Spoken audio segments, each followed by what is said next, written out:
Batalya na ko, sumangin ko, niya. Nagduwa ko. Ay, basta yung study na palikudat ko. Aray na ko. Palayo na dyan ko. Naibong na lang ko. Isimba ko, naisibahan ka Kristiyano, sumon. Ikuyog sila. Amen? Papapangatang buhay ka Diyos. Amen.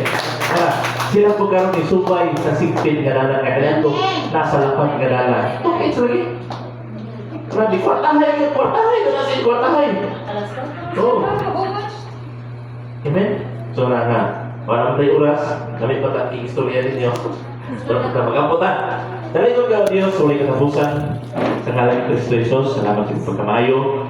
Salamat, Lord, nga bisan pa man sa among pagkatawahanon kami magtuman, maghimo o sa among kagaling nga dalan.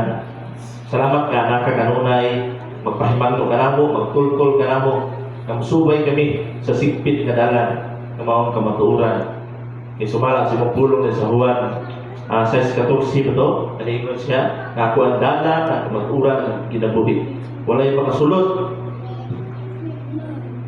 sa langit pinagi sa ngalan ni Kristo Jesus. So, Ginoong Diyos, ibinundong kini ka namo nga pulong, para kami magkasubay, nga sigpit nga dalan nga among subayon, ang lisod para ka namo himuang sa iyo, Ginoo. In Jesus' mighty name we pray. Amen. Amen.